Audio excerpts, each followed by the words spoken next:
Hey everybody, today we're with Chris. We're going to be talking about buying a domain. We're going to talk to you about how to choose the right name, where to go to buy it, what to consider technically, and how you go about setting it up. Stay tuned. Hello entrepreneurs, and welcome to the Anytime Virtual Business Hub.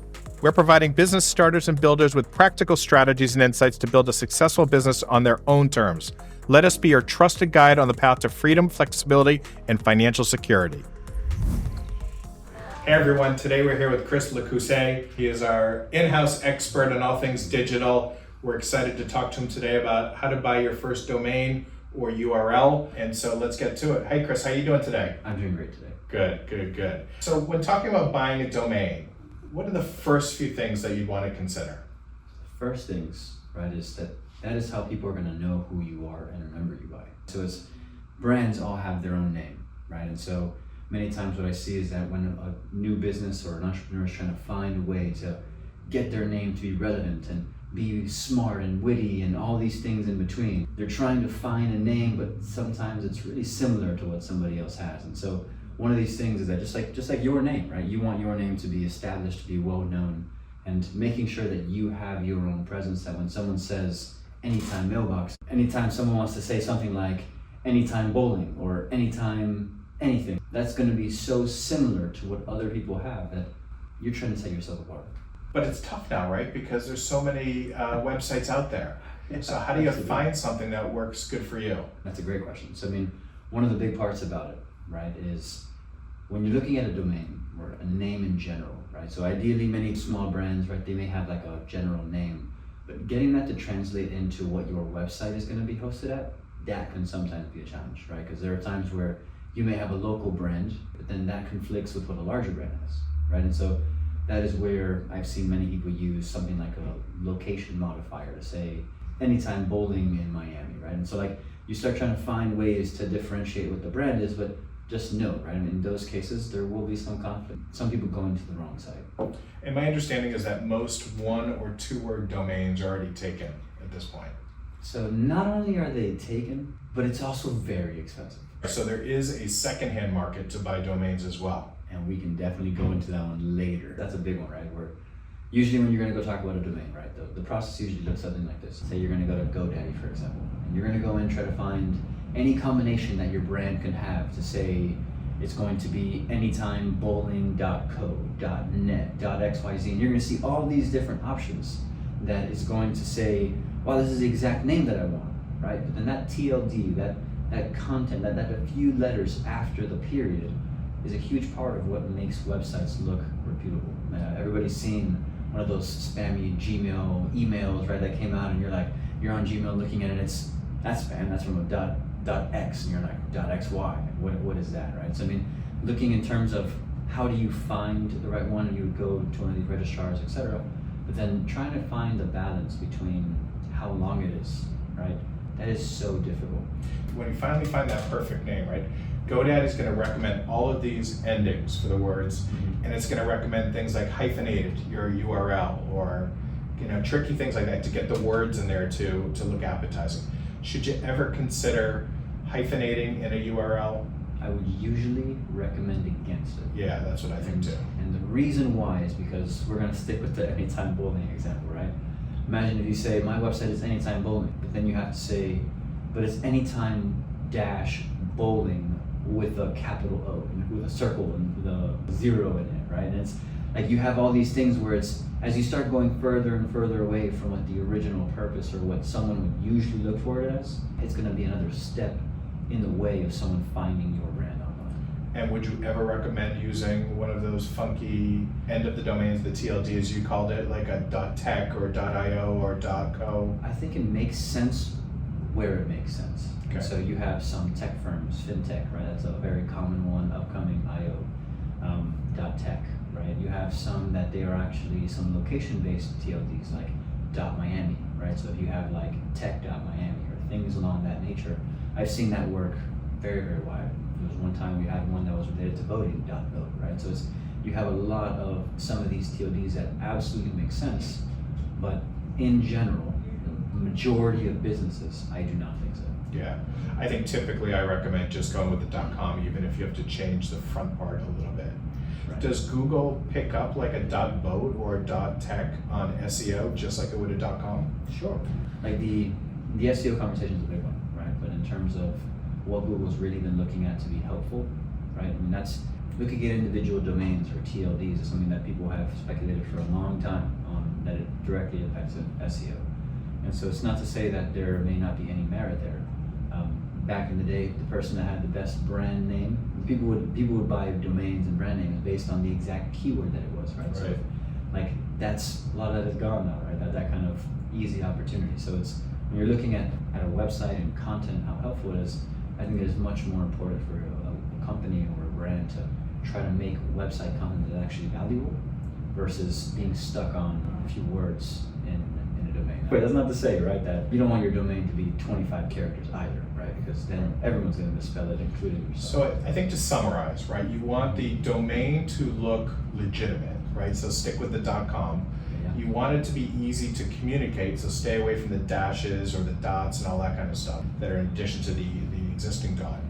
And it's going to be a representation of your brand. So make sure that it represents your brand. It may not be perfect, right? So for your company name, if your company name has a more of a generic name or a name that's used, but use something similar so that it's memorable and easy to communicate. I fully agree. Okay. You mentioned GoDaddy. There are others out there, right? So GoDaddy isn't the only place in town to buy a domain. Right. You're looking for a reputable domain registrar is what it's called? Yes. Okay. Typically these have a search bar, right? You can search for the domain you're looking for. Once it's available, oftentimes it gives you choices about a year, 5 years, privacy, that kind of stuff. What do you recommend as far as those kind of upsells that the registrars try to give you? Definitely can learn a few things from how they do upsells. The idea of buying a domain is that once you're up and set and running, right, the chances that someone's going to go change that in the future is very low. And so the idea, usually it's going to be a few dollars, right, if that, right, to go ahead and buy a standard domain. Of course, some of the premium domains is what they would call it. And I've seen premium domains going as much as $25,000, $100,000, $200,000. And that's going to be some of those like X.com, right? When Elon Musk bought X, I could imagine what that was for. When you go to the other side, right, and that's a huge part of planning because some of these domains probably looking at about $100 a year for most domains. I would usually go for a 2-year, 3-year part of it in terms of the deals. I can't tell you how many times I've worked with brands that had their domains come down because someone set up the email and didn't check to say your domain's going to come down and didn't do anything about it. Okay, but typically, like a domain can cost as little as $10 a year, right? Mm-hmm. If it's something that isn't taken. So you can certainly go to the secondhand market and buy a domain for $250,000 or $100, but there should be plenty of options at $9.99 a year or $19.99 a year. Absolutely. Okay. Absolutely. And your recommendation is you get for 2 or 3 years just to make sure you don't have to think about it for a couple of years, as opposed to if you don't pay for it, you lose it after a year. If you don't pay for it, you do lose it. Then it goes back to the open market. Someone can definitely go ahead and purchase that, right? So that's something that you really want to be careful with. What about that privacy thing that GoDaddy often asks me? Do you want to keep it private? And so there's a really famous website called Whois, right? And so you can go to this Whois and you can get an idea as to all the details as to what is the domain registrar, who owns it, right? And that's kind of the internet's policy for knowing your customer, right? Where we want to be able to tie a face or a name to what some of the content is on the website. And so the privacy part is essentially going to make it much more difficult for someone to ever come and find who there is, right? People like privacy, right? So it's keeping their names separate. That's really what the goal is. so for $9.99 or $19.99 per year, that's peace of mind so that people can't just easily look up your website and figure out who the owner is and Correct. complain to you or hit you up for questions or sponsorship, that kind of stuff. Yes, exactly. Okay, good recommendation. Valuation. Should a domain be looked at as an asset? Is it worth money in the long term? It's a great question. Many times that companies will actually go to sell. There are many ways to do it, right? And you can have somebody go ahead and give a valuation for your entire business and you can go ahead and sell all that, etc. What I've actually seen many times is that brand owners will actually put a price on the domain and sell it. So they'll put the entire price of the company on the domain, sell it, and then they'll just move over all the assets to another person. So it's like the valuation between a growing brand and a growing domain and how many followers, how much traffic is coming, all of those things are absolutely relevant. there's a dollar value behind all of that. I mean, you can consider you have a lot more impact, that kind of impact visibility on Google. That's something that every website strives for. So I mean, if you're able to build a reputable brand, get a lot of traffic, etc., and that without question is a huge part of valuation. And there are so many factors that touch that, right? I just gave you 5 in terms of the length of the domain. We talked about that a little bit earlier, but I mean, imagine if you had to type in for anytime mailbox, right? You had to type in I love anytime mailbox foreverinaday.com. Like the idea of having a domain like that makes it where it's really unapproachable to anyone that is gonna go look for you directly or things like that. And so it's also much more difficult to remember. And so like valuation, people come to the site because in general, people will come to your site because there's good value in it, but it's also easy to memorize, right? It's easy to get to, easy to navigate. And that's finding that website, finding the domain is a huge part of how navigatable it is. Yeah, and for our listeners though, so that's all great information, Chris, thanks. For our listeners, if you buy a bunch of domains to kind of have different options, right, there may be cases where one of those URLs becomes valuable after a couple of years and you're not even using it, right? For whatever reason, if a new company comes around and says, hey, we like that and you're not using it, or a word, right, all of a sudden becomes popular in a couple of years, you can sell at it at a profit potentially. That's a whole other conversation. It's actually a big one because what many people used to do is they used to find up and coming companies and start buying all the variations of their names, kind of like holding that company at like a ransom, right? Knowing that this was going to come. And so there are these farms type situation where you have one person that owns 50, 100 different domains trying to look for the one that's going to hit. And so that is an unfortunate part where sometimes having to go to like another party, right? I mean, and sometimes even GoDaddy would facilitate this third-party transaction, right? And so looking at it like that without question, but I also have seen on the other side some brands that have 30 domains and they're paying hundreds of dollars a year for nothing, essentially. Well, but you could look at it as an investment in the future, Absolutely. right? They could use it as a brand extension, or they could be playing defense, so nobody else gets that domain. 100%. Right? The closer your company name is to something more generic, right? Copycats can push up websites and try to, get in the way. Of course, I think one of my favorite ones was what was it, Google? Someone bought Google with like an extra O sometime. So it's you have things like that all the time, right? And so a lot of brands would do that without question in terms of defense. And really it comes down to, I was working with a brand just the other day, right? It was a small electrician company, right? And he had his name, he got his car wrapped, right? He had logos and t-shirts and hat, right? Like he did all this branding and then was like, now I need a domain. And that exact name was taken in multiple states, right? So there are people that have taken the same name in multiple states, and all of a sudden now it's his website, right? It's the exact name website is in New Jersey, right? Yeah, so that's another great point, right? We're not lawyers, right? So if you have any questions, check with your legal representation. It sounds like there's a chicken and egg between naming your company and buying the URL. If your company's name is something a little more generic, you might have a tough time finding a URL. And so if you're playing with the idea of different company organizational names, then you may want to see what URLs are available first so that can help influence your decision. I definitely agree. And that goes from the idea of something like an Amazon. That is a generic name in itself, but that makes it difficult for new users to really know what it is. Amazon made a name for itself, and branding is expensive. And so any brand that's going to go undertaking trying to do marketing, trying to build a name for themselves, branding is expensive where you're paying to educate people. And so if you have a name that is more indicative of, or is more clear cut as to what you do, maybe that is the right way to go, specifically for small businesses. Yeah, that's interesting. And so we're certainly not legal counsel, right? If you have any questions, you should speak to your own legal counsel, of course. But you want to be careful about naming yourself something more generic or more explicit because that name may be taken somewhere else as well. You don't want to infringe upon trademarks or copyrights or those kind of things. So check with your legal if you have a question. And I guess that's to the opposite is why somebody like Google or Yahoo came up with creative names that were unique so that there was nobody really in that sphere of naming, knowing that it was going to take a while for them to invest money and to get that brand name out there. That is, they did a great job, right? And the idea of like the Amazon with the A to Z and the Google with the Googleplex and all these things, but it's when you're a small business, you need to get to market as fast as possible. Again, I really, really could have stressed it enough where the ones that are going to be doing the plumbers, electrical, insurance, right? You're talking about the locals, the t-shirt guys, the ones that are going to be doing the plumbers, electrical, insurance, right? Real estate, all of these, like having a name that is going to be competing with other things, right? It makes, if Google's going to try to show your website up, are they going to show Amazon or are they going to show the Amazon? Like Amazon has such a name that Google knows when people are looking for Amazon, they're looking to go shopping. It's the same concept, right? All the time. So it's, you want to be able to stand out. And this domain is really one of the big things that helps a brand stand out, right? This is what people are going to know you as. That's something that really couldn't be overstressed. That example that I gave with the electrician, he already has his branding. He already paid for his car to be wrapped. That was work that was already done. That's thousands of dollars, etc.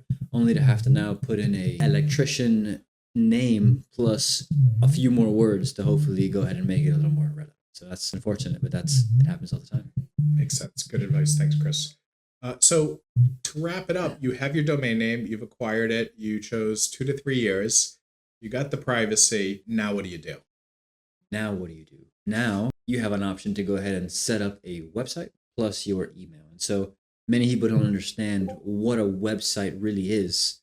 What a website is it's this thing in the internet that has an address. And I'm sure people have heard of something like an IP address, right? And on these domain registrars, right, where there's a hosting tied to it as well, on this, you will essentially say, like on GoDaddy, I want a hosting plan.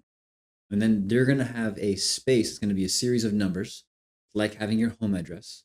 So instead of saying 123 Blue Way, right, you're going to give it a name. So people can use your domain to then mask what's on top of the IP address. Now you have a website name. And so now that website name is also linked to not just your website, but also to your email. And many people don't understand how that works, but essentially this hosting provider and all of these records, I don't want to go too technical, etc., you have a certain address tied to your account for email, another one that is tied for your domain, right? And when you start looking at all these things and putting them together, I had the other day that someone said that they had to buy another domain for their email because the one that they wanted for the one that was related to their website was already used. But of course, they owned it, right? So now they had 2 domains and they didn't know how it worked, right? Okay, so taking a step back, you own the URL, let's call it acmepiano.com. You know, it's probably easiest if you're just starting out to get a hosting plan for your website, potentially with the same company that you did the registration of the URL with, but you could use another one. When you get that hosting plan, your website is going to have reserved what's called an IP address. In the system, you will then match your URL that you want to use to that IP address so that when somebody searches for you, it brings up that website. Right. Correct? And a lot of these websites make this very easy to do, Okay, right? good. So you don't usually ever have to worry about IP addresses and things like that. I mean, if you're using like an all-in-one solution for a website, like they're talking about like a Wix and a Squarespace and things like this, they would actually set up all of your servers for you. So they'll set up an email server, they'll set up the hosting plan, they'll set up all these things. So you don't have to worry about it. But, right, it goes without saying, right? All of this is part of that domain conversation. So we'll be talking about setting up a website in a future conversation, which I'm looking forward to. So we'll leave that discussion for then. But in summary, you can go to one of these quote unquote domain registrars like GoDaddy or some of their competitors. You can search for domain names. We recommend that you keep a .com unless there's really, really a strong reason not to use a .com. Stay away from dashes or other kinds of clever things to get the words you're looking for. Focus on your brand name and the URL and that relationship between the two, because this really is a lot of times a customer's first introduction to what your brand is. And then buy the domain for a couple of years. It's like we said, it's only $10 to $20, right, per year. So it's relatively inexpensive. Get the privacy on it so that you can keep your name away from it publicly. Then you're going to look for a hosting service to match the two. And we'll talk about that in our next conversation. Sounds like a great plan, Scott. With that, Chris, thanks a lot. Another great conversation, and we look forward to the next time. Thank you, Scott, for having me.